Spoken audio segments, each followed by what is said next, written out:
గారి ఆధ్వర్యంలో వేణుగోపాలం గారి అధ్యక్షుని ఏర్పాటు చేసిన ఈ బైక్ ర్యాలీకి ఇచ్చేసినందుకు అందరికీ నా హృదయపూర్వక నమస్కారాలు తెలియజేసుకుంటున్నాను. ఈ యుద్ధం మనకు గుణపాఠం నేర్పుతుంది. యుద్ధాన్ని మనం రెండు కోణాల్లో చూడాలి. మనది గౌతమ బుద్ధుడి కాలం నుండి జాతిపిత మహాత్మా గాంధీ వరకు శాంతి అహింసలతోనే స్వాతంత్రం సంపాదించుకోవాలని, శాంతి అహింసే సూత్రం దానికని చెప్పిన జాతిపిత మహాత్మా గాంధీ పుట్టిన దేశం. భారతదేశం ఎప్పుడూ శాంతినే కోరుకుంటుంది. ఇప్పుడు జరుగుతున్న యుద్ధం కంటే ముందు మొదలై సుమారు 3 సంవత్సరాలు అయిపోయిన రష్యా ఉక్రెయిన్ యుద్ధంలో కూడా భారత ప్రతినిధిగా గౌరవ ప్రధానమంత్రి గారు 2 దేశాలు వెళ్ళి ఇద్దరు అధ్యక్షుల్ని కలవడం జరిగింది. అలాగే ఇప్పుడు జరుగుతున్న పశ్చిమాసియాలో జరుగుతున్న ఇజ్రాయిల్, ఇరాన్, అమెరికా దేశాల్లో అందరి అధ్యక్షులతోనూ దేశ నాయకులతోనూ కలవడం కూడా జరిగింది.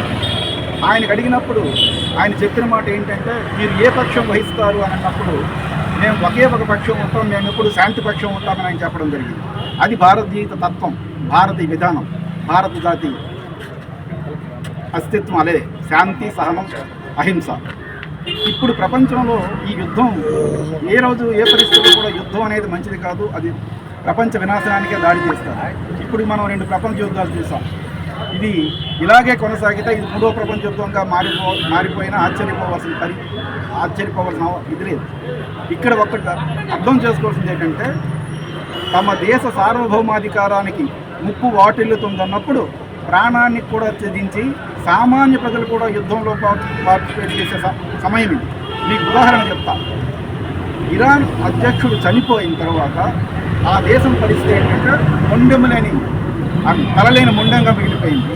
అయినా సరే ఏమాత్రం తమ దేశ సార్వభౌమాధికారం కోసం అమెరికాని, ప్రపంచంలో మేమే గొప్ప వాళ్ళం అనుకున్న అమెరికాని ఎదిరించడానికి సాధారణ సామాన్య పౌరులు కూడా ఆ దేశంలో ఇంకా మేము తగ్గేదే లేదు పోరాటం చేస్తున్నారు.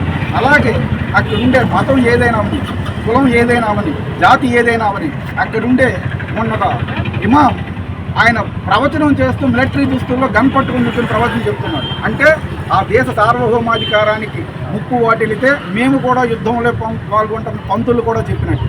ఈరోజు మనం అందరం తెలుసుకోని విషయం ఏంటంటే, ప్రపంచంలో ఉన్న అన్ని దేశాల్లో జరుగుతున్న పరిణామాలు చూసిన తర్వాత ప్రతి భారతీయుడు కూడా దేశ సార్వభౌమాధికారానికి కట్టుబడి దేశానికి అవసరమైనప్పుడు మేము కూడా ఉన్నాము, ధైర్యంగా మేము కూడా సైనికుల్లాగా పోరాడతామన్న నినాదం మనం మన ప్రభుత్వానికి ఇవ్వాల్సిన అవసరం ఎంతైనా ఉంది.